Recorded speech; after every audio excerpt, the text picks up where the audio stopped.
एक ऐसा समय था जब एक ही समय पर बहुत से अवतार पृथ्वी पर मौजूद थे, जो किसी न किसी तरह भगवान विष्णु के अवतार श्री राम से जुड़े थे। वैसे तो इन सभी का काम पृथ्वी पर अधर्म का विनाश करना और धर्म की स्थापना करना था, लेकिन समय समय पर हुई कई घटनाओं के चलते इन सभी के रास्ते आपस में टकराए। श्री राम और हनुमान जी के बारे में तो आप सभी जानते हैं, लेकिन आपको ये शायद ही पता होगा, जब रामायण में सीता और श्री राम के विवाह के दौरान श्री राम ने भगवान शिव का धनुष तोड़ दिया था, तब क्रोध में आकर परशुराम जी ने श्री राम पर हमला करने की कोशिश की, लेकिन उस समय श्री राम ने अपना विष्णु रूप दिखाकर परशुराम जी को शांत किया। लेकिन एक बार नियति के कारण हनुमान जी का भी सामना परशुराम जी से हुआ, जिसके बाद इन दोनों के बीच भयंकर युद्ध हुआ, जिसने तीनों लोकों में प्रलय ला दी। पर इस युद्ध की वजह एक प्रतिज्ञा थी, जो रामायण काल से कई युग पहले त्रेता युग में परशुराम द्वारा ली गई थी। कहा जाता है कि त्रेता युग में कार्तिक अर्जुन नाम का एक श्रेष्ठ राजा था, जिसने कई सदियों तक पहाड़ पर तपस्या करके वरदान प्राप्त किया था। वरदान में भगवान से उसे कई हाथ मिले थे, जिसके कारण वह दुनिया के सबसे श्रेष्ठ योद्धाओं में से एक बन चुका था और अब उसे कोई भी इंसान हरा नहीं सकता था। इसके बाद राजा कार्तिवीर्य अर्जुन ने पृथ्वी लोक पर कई राजाओं को बेरहमी से मारा और उनकी सत्ता को हथिया लिया। इस समय इस राजा को उसकी शक्ति के कारण कार्तिवीर्य अर्जुन और सहस्त्रभाव के नाम से जाना जाता था। एक दिन जब कार्तिवीर्य अर्जुन जंगल में दूसरे राज्य की ओर यात्रा कर रहे थे, तब उन्हें थक कर एक आश्रम में शरण ली। यह आश्रम परशुराम के पिता जमदग्नि का था। जमदग्नि एक बहुत ही सिद्ध ऋषि थे और उन्हें कई तपस्याओं के बाद भगवान से एक कामधेनु नाम की गाय मिली थी, जो सुख समृद्धि का रूप थी। जब कार्तिकवीर्य अर्जुन राजा आश्रम में पहुंचा तो उन्हें और उनकी पूरी सेना को इसी गाय के दूध से बने पकवान खिलाए गए। उसके बाद कार्तिकवीर्य अर्जुन कामधेनु से इतना ज्यादा प्रसन्न हुआ कि उसने लालच में आकर कामधेनु गाय को जबरदस्ती जमदग्नि ऋषि से छीन लिया। जब यह समाचार परशुराम जी तक पहुंचा तो परशुराम जी क्रोधित हो गए और कार्तिकवीर्य अर्जुन के महल में जा पहुंचे, जहां कार्तिकवीर्य अर्जुन और परशुराम के बीच एक युद्ध हुआ। इसमें परशुराम जी ने कार्तिकवीर्य अर्जुन का वध कर दिया। इस बात का पता जब कार्तिकवीर्य अर्जुन के बेटों को चला तो उन्होंने परशुराम से अपना प्रतिशोध लेने के लिए परशुराम जी के पिता जमदग्नि के आश्रम में जाकर उनकी बेरहमी से हत्या कर दी। और वो यही नहीं रुके, उन्होंने आश्रम में मौजूद परशुराम के छोटे भाइयों को भी बेरहमी से मार दिया। कुछ दिनों बाद जब परशुराम जी अपने आश्रम में पहुंचे तो उन्होंने अपने पिता और भाइयों के मृत शरीर देखे, जिसके बाद आश्रम में मौजूद उनकी मां ने उन्हें बताया कि इन सभी का वध कार्तिकवीर्य अर्जुन के बेटों ने किया है। इस घटना के बाद परशुराम जी को क्रोध आया, वे पूरी सृष्टि को भस्म कर सकते थे।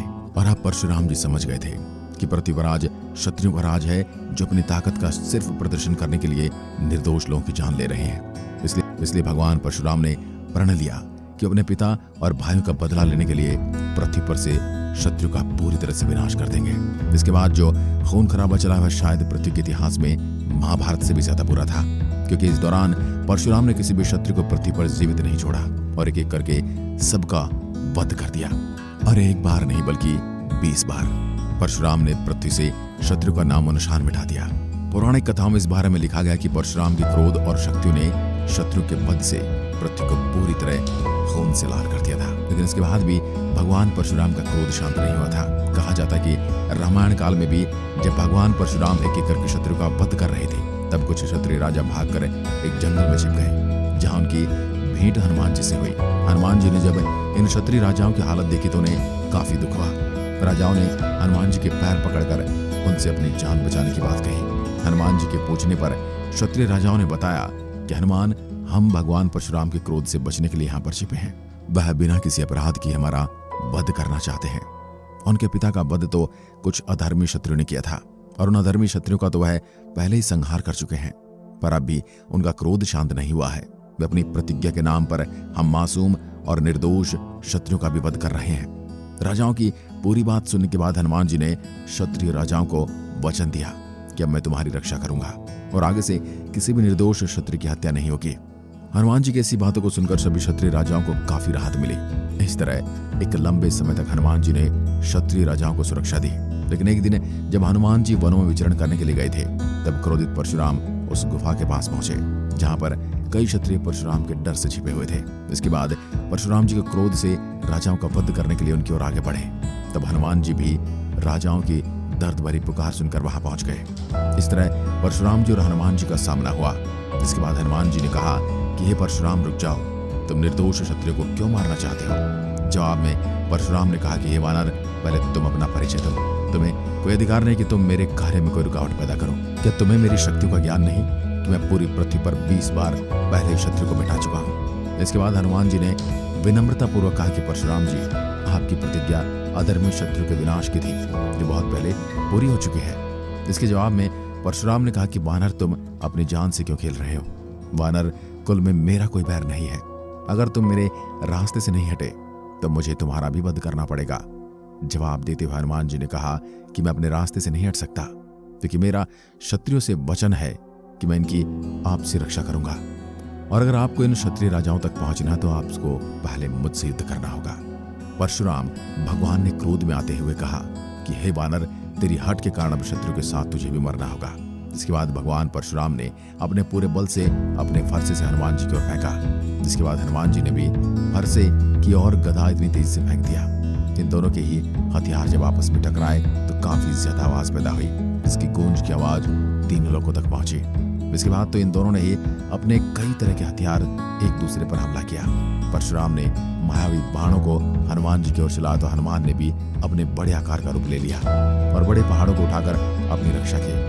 दोनों ही शक्तियों के आपस में टकराने से जो आवाज और ऊर्जा पैदा हुई, उससे पूरी धरती कांपने लगी और इन दोनों की शक्तियों ने पाताल और स्वर्गलोक में भूकंप ला दिया।